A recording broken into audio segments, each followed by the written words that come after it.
오늘 우리에게 주신 하나님의 말씀 마태복음 5장 1에서 4절까지 말씀입니다. 신약 성경 5쪽에 있습니다. 마태복음 5장 1에서 4절까지 말씀, 짧은 말씀이니까 한 목소리로 읽겠습니다. 예수께서 무리를 보시고 산에 올라가 앉으시니 제자들이 나아온지라. 입을 열어 가르쳐 이르시되 심령이 가난한 자는 복이 있나니 천국이 그들의 것임이요 애통하는 자는 복이 있나니 그들이 위로를 받을 것임이요. 아멘. 네, 다들 암송하고 계신 말씀인 것 같습니다. 네, 여기서 끊으니까 아쉽죠. 제가 이 말씀을 처음 접했을 때가 초등학생 때였던 것 같습니다. 초등학생 때 달란트 받으려고 이거를 외웠던 기억이 납니다. 유명한 말씀이죠. 산상수훈, 산상보훈. 그리고 그 산상수훈을 시작하는 첫 머리에 있는 말씀이 바로 오늘 방금 전에 읽었던, 다 못 읽고 앞부분만 읽었던 이 팔복의 말씀입니다. 이 팔복의 말씀, 이 팔복의 말씀 앞부분만 들어가기 전에 먼저 이 팔복의 말씀을 한번 좀 훑어볼까 합니다. 이 말씀 누구에게 전해지고 있는 말씀이죠? 오늘 말씀에 등장하는 인물들이 세 부류의 인물이 있습니다. 하나는 말씀 전하시는 예수님, 그리고 등장하는 두 부류의 인물이 더 있는데요. 하나는 무리가 있습니다. 예수께서 무리를 보시고 산에 올라가 앉으시니 그 다음 나온 것들이 사람들이 있죠. 제자들이 나온지라. 말씀 전하시는 예수님과 그 자리에 뭉쳐있던, 몰려있던 무리들과 그리고 그들과 구분되는 제자들이 등장을 합니다. 이 무리들 얼만큼 정도 있었을까요? 숫자는 여기 기록되지 않았지만 많았을 겁니다. 예수님께서 어디를 가든지 수많은 무리들이 예수님을 따라다녔기 때문입니다. 그런데 예수님께서 평소에는 무리들에게도 곧잘 말씀을 전하셨었는데 오늘 말씀은 예수님께서 무리를 보셨다고 시작합니다. 예수께서 무리를 보시고 그 다음에 하신 행동이 산으로 올라가십니다. 산으로 올라가셔요. 무리들을 보시고 산으로 올라가셔서 앉으시니까 제자들이 예수님을 따라 나왔다. 예수님께 제자들이 나아온지라. 그러면 오늘 말씀은 누구에게 하시는 말씀이죠? 제자들에게 하시는 말씀입니다. 오늘 팔복의 말씀은 저 무리를 보고 예수님께서는 산에 올라가 앉으셨고 제자들이 따라 나왔고 그 제자들에게 입을 열어 가르쳐 이르시되 라고 시작하는 제자들을 향한 말씀입니다. 무리는 많았을 겁니다. 근데 제자는 소수였습니다. 제자는 늘 소수입니다. 세상에서 주님을 믿는 사람도 소수이거니와 기독교인이라는 타이틀을 가지고 있는 사람들 중에서도 진짜 자기 십자가를 쥐고 주님을 따라가는 진짜 제자는 늘 소수입니다. 그래서 예수님께서는 이렇게 말씀하셨습니다. 좁은 문, 좁은 길로 가기를 힘쓰라. 이것은 좁고 협착하여 찾는 이가 적다라고 말씀하셨습니다. 왜 이렇게 주님의 길을 진짜로 따라가는 제자는 적을까요?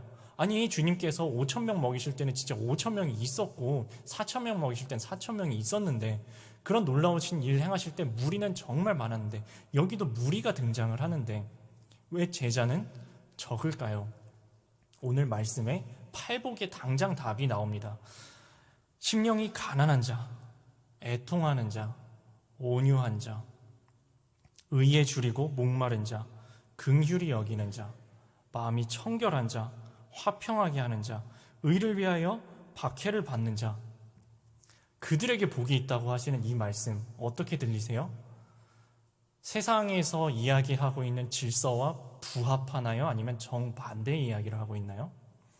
오늘 팔복의 말씀은 명확하게 세상에서 이야기하는 복과 반대의 이야기를 하고 있습니다. 오늘 팔복의 말씀은 세상에서 말하는 그 복이 진짜 복이 아니고 세상에서 이야기하는 그 실패가 진짜 실패가 아니라고 말씀하고 있는 것입니다. 세상의 질서와 전혀 다른 질서를 말씀하시기 때문에 그 길을 진짜 따라가는 사람, 그 문을 진짜 들어가는 사람이 적다는 겁니다. 좁고 협착한 좁은 문, 좁은 길이라는 것입니다. 저는 우리나라에서도 복음 화율이 가장 낮은 경상도에서 초중고를 졸업을 했습니다. 제 중학교 때 아마 중학교 2학년으로 기억합니다. 중학교 2학년 영어 시간이었습니다. 그 선생님도 당연히 영어 선생님도 예수님 안 믿으시는 분이었어요. 그 선생님이 이렇게 뜬금없이 정말 뜬금없이 이렇게 말씀을 하시는 겁니다. 너희들 성경에 이런 이야기 있는 거 아나? 그리고 저는 성경이라 이야기라고 해가지고 갑자기 영어 시간에 성경 이야기자 귀가 번쩍 뜨였습니다. 성경에 보면 가난한 사람이 복이 있다 하는데 그거 거짓말이다 하고 저는 충격을 받았습니다. 어떻게 성경 말씀을 거짓말이라고 선생님이 이야기를 하실 수가 있지? 그 가난한 사람한테 복이 있을 게 뭐 있노? 부자들한테 복이 있지. 네, 아마 이 선생님은 그 가난한 자에게 복이 있다는 누가복음 말씀을 들으신 건지 아니면 심령이 가난하다는 마태복음 5장의 가장 첫 부분만 보신 건지 모르겠지만 아마 그 선생님이 그 첫 번째 팔복의 첫 번째 것만이 아니라 2, 3, 4, 5, 6, 7, 8번까지 들으셨으면 기절을 하셨을지도 모르겠습니다. 이게 정말 말도 안 되는 거구나 하고 생각하셨을지도 모릅니다. 오늘 팔복의 말씀은 세상에서 생각하고 있는 질서와 완전 정반대입니다. 아니 가난한 사람이 심령이 가난한 사람이 복이 있긴 뭐가 복이 있어? 부자가 복이 있지 라고 말씀하셨던 그 선생님이 특이한 생각을 하고 계신 건가요? 아니면 세상 사람들이 다 그렇게 생각하고 있는 걸까요? 사실 세상 사람들 다 그렇게 생각하고 있습니다. 그래서 주님의 길을 따라가는 진짜 제자는 적다는 겁니다. 그런데 그러면 예수님께서 이 뜬금없는 팔복 이야기를 줄줄이 하시는데 아무 근거 없는 이야기를 막 던지시는 것일까요? 아까 줄줄이 이야기했던 심령이 가난한 자, 애통하는 자, 온유한 자, 의에 줄이고 목마른 자로부터 시작해서 마지막에 의를 위하여 핍박을 받는 자, 이렇게 사신 분이 계십니다. 바로 이 말씀하고 계시는 예수님이십니다. 이 말씀의 근거는 다름 아닌 예수님 본인의 삶입니다. 예수님 지금 말씀하고 계신 예수님의 삶이 이랬습니다.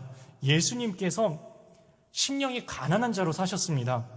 예수님께서 애통하는 자로 사셨고요. 예수님께서 온유하셨고 예수님께서 의에 줄이고 목마른 자로 사셨습니다. 그리고 끝내 그 십자가의 길을 걸어가셔서 의를 위하여 핍박받는 자의 길을 걸어가셨습니다. 예수님의 삶이 오늘 팔복의 말씀의 근거가 됩니다. 그래서 오늘 말씀, 이런 사람들에게 복이 있다라고 제자들에게 하신 이 말씀은 한마디로 정리하자면 이렇게 정리할 수도 있겠습니다. 예수 그리스도를 본받아 사는 자에게 복이 있다. 예수님의 마음을 품고 사는 자에게 복이 있다. 주님을 따라가는 주위의 제자들에게 복이 있다라고 정리할 수 있겠습니다. 오늘 이 말씀 어렸을 때부터 아니면 예전부터 여러 번 들으셨던 말씀일 겁니다. 옛날에 들은 말씀이니까 또 들은 얘기 한 17번은 들었겠다, 20번은 들었겠다 생각하고 그냥 넘기지 마시고 내가 정말 이 말씀대로 주님을 따라 주님을 닮아 살아감으로 오늘 말씀에 약속되어 있는 이 말씀의 복을 정말 우리가 받고 누리고 살아가는 여러분 되시기를 바랍니다. 먼저 심령이 가난한 자로 들어가겠습니다. 심령이 가난한 자, 이게 어떤 마음인가요? 심령이 가난하다는 게 어떤 것일까요? 심령이 가난한 것을 가장 잘 나타낸 성경 말씀이 있습니다. 빌립보서 2장에 보면은 이렇게 말씀하고 있습니다. 너희 안에 이 마음을 품으라. 곧 그리스도 예수의 마음이니 이는 근본 하나님의 본체시나 하나님과 동등됨을 취할 것으로 여기지 아니하시고 자기를 비워 종의 형체를 가지사 사람과 같이 되셨고 사람의 모양으로 나타나사 자기를 낮추시고 죽기까지 복종하셨으니 곧 십자가에 죽으심이라. 이것이 심령이 가난한 것입니다. 심령이 가난한 것. 권리를 포기하셨습니다. 근본 하나님의 본체시나 하나님과 동등됨을 취할 것을 당연하게 여기지 아니하시고, 이거 오늘날의 우리 세상에서 이야기하는 시대 정신과 완전히 반대되는 것입니다. 세상에서는 이렇게 이야기합니다. 아유, 그 자기 밥그릇도 못 챙겨 먹냐? 아유, 그 당연히 남들은 다 누리는 거 너는 바보같이 그것도 못 챙겨? 네 밥그릇 남이 챙겨주냐? 세상에서는 이렇게 이야기합니다. 그런데 예수님의 삶은 하나님과 동등됨을 취할 것으로, 하나님 근본 하나님의 본체시나 하나님과 동등됨을 취할 것으로 여기지 아니하시고 자기를 비우셨다고. 우리 교회만 해도 적지 않은 성도님들이 함께 모여서 신앙의 공동체를 이루어가고 있습니다. 그리고 이 신앙의 공동체는 수많은 성도님들의 이름도 없고 빚도 없는 희생으로, 땀과 눈물과 수고로 오늘도 지탱이 되어져 가고 있습니다. 그런데 만약에 이 교회 공동체가 서로 각자 자기 권리 챙기기 시작한다면 존속이 될 수 있을까요? 이 교회 공동체가 서로 누구도 자기 자신을 희생하려고 하지 않고, 아유, 남들은 아무도 안 하는데 내가 뭐하러 해야 돼? 아유, 나 하나쯤이야, 이 좀 안 해도 되지. 자기 권리만 챙기기 시작한다면 교회가 똑바로 설 수 있을까요? 가정 구성원들이 자기 권리만 챙기기 시작한다면 그 가정이 똑바로 설 수 있을까요? 국민들이 너나 할 것 없이 자기 권리만 챙기기 시작한다면 국가가 똑바로 설 수 있을까요? 우리 모두 답을 알고 있을 것입니다. 우리 가정만 해도 누군가가 눈물로 희생하고 계시기 때문에 가정이 가정같이 굴러가는 것입니다. 우리 교회가 누군가는 지금도 이름 없이 빚도 없이 희생하고 계시기 때문에 교회로서 지탱이 되고 있는 것입니다. 그리고 그것은 사실 우리의 마음이 아니라 예수 그리스도의 마음입니다. 너희 안에 이 마음을 품으라. 곧 그리스도 예수의 마음이니, 자기 권리를 포기하신 가장 모범이 되신 분이 바로 십자가 지신 예수님입니다. 그 예수님께서는 어떻게 하셨습니까? 자기 생각과 자기 생각을 내려놓으셨습니다. 예수님이라고 십자가 지는 게 마음 편하지 않으셨습니다. 예수님도 제자들과 함께 겟세마네로 올라가시면서 제자들에게 기도 부탁하시죠. 기도 부탁하시면서 이렇게 이야기하십니다. 얘들아, 내가 마음이 괴로워서 죽을 지경이다. 너희도 나와 함께 깨어서 기도하자.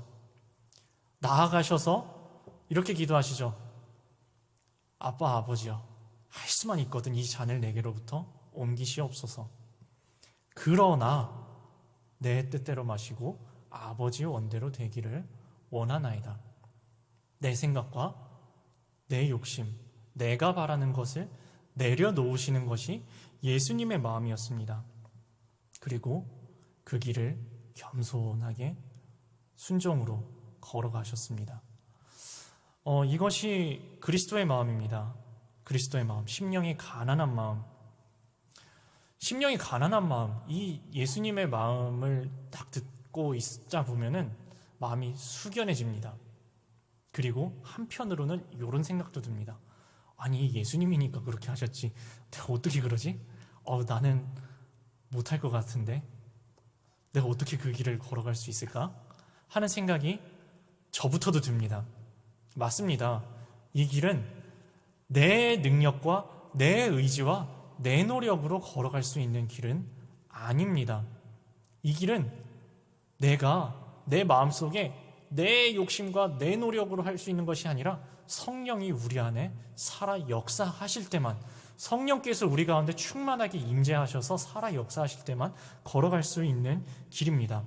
우리가 진짜 참 하나님을 만나면, 참 예수 그리스도를 만나면, 참 성령님을 만나면, 그리고 그 성령님과 동행하면, 주 예수 그리스도께서 우리 마음속에 내주하시면, 우리가 정말 귀한 그분을 품으면, 우리 마음속에 품으면 그제서야 이 길을 걸어갈 수 있게 됩니다.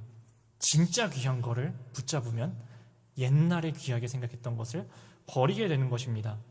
그 말씀이 바로 오늘 5장 말씀 방금 전에 읽었죠? 5장 바로 앞에 있는 4장 22절에 예수님을 만난 어부들이 곧 자기가 지금까지 배 위에서 아버지와 함께 그물 잡고서 고기 잡고 있다가 예수님 만나자 그 모든 것을 버려두고 예수를 따르니라 라고 했던 데서 잘 나타납니다. 진짜 예수님을 만나면, 진짜 귀한 것을 만나면 이전에 내가 귀하게 생각했던 것을 버릴 수 있게 되는 것입니다. 말씀에 또 이렇게도 이야기하고 있죠. 천국은 마치 밭의 감추인 보화와 같아서 그것을 발견한 사람이 얼른 집으로 뛰어가서 가지고 있는 전 재산을 다 팔아서 아낌없이 그것을 투자해서 그 땅을 살 것이라고, 그 밭을 살 것이라고. 이전에 생각했던 내 전 재산, 그것보다도 밭에 감추어진 그 보화와 같은 천국, 그것을 발견하면 다 팔고 다 집어 던지고 그것을 취하게 된다고. 이것이 진짜 하나님, 진짜 예수 그리스도를 마음에 붙잡은 사람의 반응입니다. 오늘 이따가 부를 찬송가 436장에서는 이렇게 고백하고 있습니다. 진짜 예수님을 만났을 때 우리가 이전의 것을 버리는 것을 주 안에 감추인 새 생명 얻으니 이전에 좋던 것 이제는 값없다. 거꾸로 이야기해 볼까요? 우리 아직도 주님보다 더 귀중한 다른 것들이 많이 있다면 이 시간 내려놓는 시간 되셨으면 좋겠습니다. 우리 주님 손 꽉 못 붙잡은 겁니다. 그거는 우리 진짜 예수님 꽉 붙잡으셔야 됩니다. 진짜 예수님 꽉 붙잡은 심령이 가난한 사람에게 주어지는 축복이 오늘은 이렇게 말씀하고 있죠. 심령이 가난한 자는 복이 있나니 천국이 그들의 것이며, 천국이 그들의 것이며, 천국을 소유할 수 있는, 천국을 붙잡을 수 있는 그 비결이 바로 심령이 가난한 자라는 것입니다. 주를 위하여서 내 것을 비우고 내가 지금까지 귀중하게 여겼던 것을 내려놓고 주님을 진짜 꽉 붙잡은 사람, 그래서 천국을 붙잡은 사람들에게는 자유함이 있습니다. 고린도 후서 3장은 이렇게 말씀하고 있습니다. 주는 영이시니 주의 영이 계신 곳에는 자유함이 있다고 하고 있습니다. 주님을 모르는 사람들은 자유하기 위해서 많은 것을 붙잡습니다. 자유하기 위해서 얽매입니다. 자유하기 위해서 더 많은 것을 쌓아야 된다고 생각합니다. 그런데 성경은 우리에게 분명히 이렇게 이야기하고 있습니다. 주의 영이 계신 곳에 자유함이 있다고. 또한 이렇게 말씀하고 있습니다. 너희가 내 말 안에 거하면 너희는 참으로 나의 제자가 되고 진리를 알지니 진리가 너희를 자유케 하리라. 심령이 가난한 자, 자기의 것을 주를 위하여 내려놓는 사람, 자기의 것을 주를 위하여 비워내는 사람, 자신의 것을 내려놓고 그 마음속에 주님을 영접하여 드리는 그 사람에게 천국이, 세상이 줄 수 없는 천국의 기쁨이, 세상이 빼앗아갈 수 없는 천국의 평안이, 참된 자유가 허락된다고 말씀은 우리에게 이야기하고 있는 것입니다. 진짜를 붙잡으면 자유로워집니다. 오늘 다들 저녁 식사들 하고 오셨나요? 저는 방금 전에도 저녁 식사를 하고 왔는데요. 먹으면서 저는 식사를 할 때마다 저는 참 감사합니다. 왜냐하면 저는 요리를 못하거든요. 요리도 못하는 제가 이렇게 맛있는 밥을 얻어 먹어도 되나? 저는 늘 정말 감사하다. 내가 이런 밥을 먹을 자격이 있나? 나는 하나도 할 줄 아는 게 없는데, 제가 할 줄 아는 거는 계란 후라이 하는 거랑 라면 끓이는 거, 이 정도밖에 못합니다. 그러니까 제가 혼자 먹으면은 밥에 라면에 계란 후라이밖에 먹을 수가 없어요. 그런데 오늘도 귀한 음식들을 이렇게 잘 먹고 왔습니다. 근데 요새는 세상이 좋아져가지고 저 같은 요리의 문외한들도 요리를 할 수 있는 방법이 있습니다. 인터넷에 찾아보면은 요리하는 방법이 다 나와요. 그리고 제가 한번 시도를 해본 적이 있습니다. 딱 시키는 대로, 이야기를 하는 대로 딱 사요. 간장, 소금, 그리고 간장이 그냥 소금이 그냥 간장이 아니더라고요. 간장에도 종류가 많아요. 몽고 간장, 진간장, 국간장. 저는 아직도 구분을 잘 못합니다. 근데 많아요. 그래갖고 간장에 우리는 양념도 많죠. 양념에 쌀에 감자에 고구마에 당근에 이것저것 해가지고 시키는 대로 뭐는 한 스푼, 뭐는 5ml 넣다가 7ml가 들어갔네. 큰일 났다. 이거 어떻게 해야 되지? 저는 시키는 대로밖에 못하고, 혹시라도 조금 더 들어가거나 조금 덜 들어가면, 아니면 당근이 들어가야 된다는 당근이 없으면, 야, 오늘 요리 못하겠다. 이게 저같이 아무것도 못하는 사람입니다. 아무것도 못하는 사람은 시키는 대로만 해야 되고, 그게 없으면 아예 손을 못 대요. 근데 진짜 요리 잘하는 사람들은 그냥 냉장고 쓱 열고, 오늘 뭐 하지? 요거 있구나. 요거 갖고 이렇게 하면 되겠다. 간장이 없네? 소금 대신 넣고. 저처럼 5ml, 7ml 재지도 않습니다. 그냥 막 넣어요. 누구께 더 맛있을까요? 네, 그냥 막 넣고 하는 사람이 훨씬 맛있습니다. 잘하는 사람에게는 자유함이 있습니다. 진짜 내가 무엇을 만들고 어떻게 만들어야 되는지 확실하게 알고 있는 사람들은 재료가 좀 부족해도, 도구가 좀 부족해도, 뭐가 조금 실수가 나도 괜찮습니다. 얼마든지 극복하고 만들어낼 수 있습니다. 왜냐하면 핵심을 딱 붙잡고 있거든요. 그런데 핵심을 놓친 사람은 다 해도 뭐 하나 조금만 비틀어지면은 나 못하겠다 하고 포기해버리고 맙니다. 왜냐하면 핵심을 놓쳤기 때문입니다. 우리 기독교인들의 핵심은 누가 뭐라고 해도 예수 그리스도입니다. 심령이 가난한 자가 되어서 예수 그리스도를 꽉 붙잡은 자에게는 오늘 분명히 약속하고 있습니다. 심령이 가난한 자는 복이 있나니 천국이 저희 것이며. 예수님 꽉 붙잡은 사람, 심령이 가난한 사람, 그 마음속에 주님을 영접하여 드린 사람에게는 참된 자유함이 있습니다.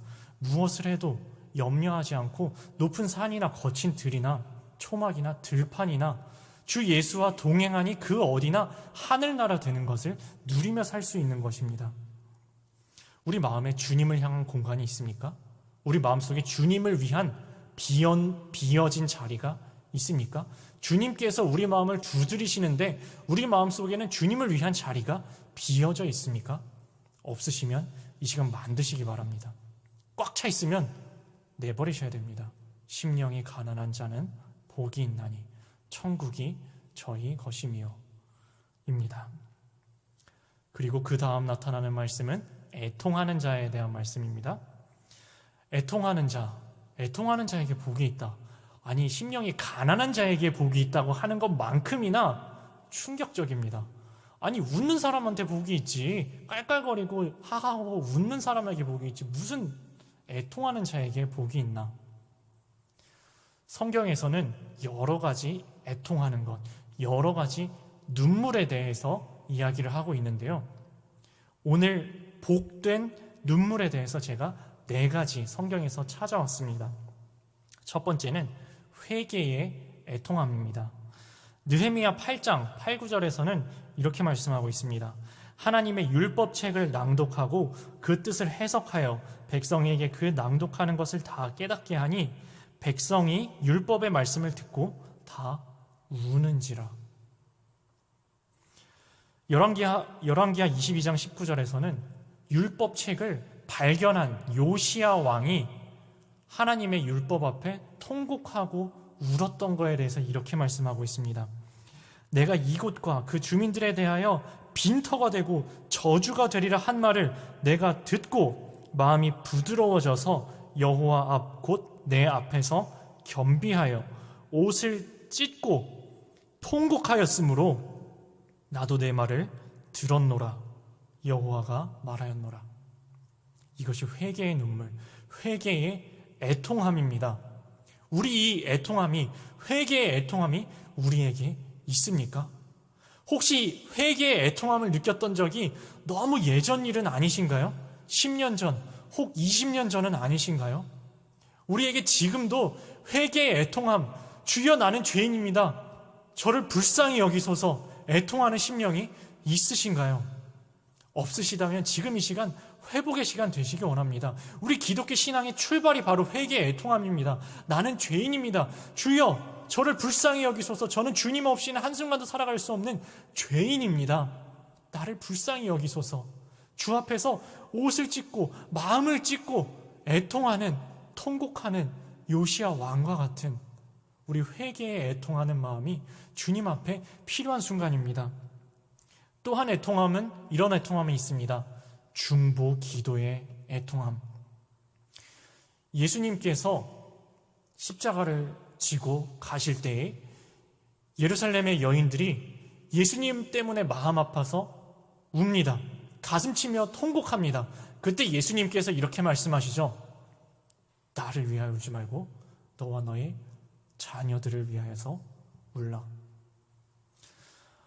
2021년 우리 자녀들, 자녀 세대들, 다음 세대들이 살아가는 세상, 그리고 그보다 더 밑에 아직 태어나지 않은 또는 태어나 있는 갓난 아이들이 살아가야 할 세상, 어떠신 것 같으신가요?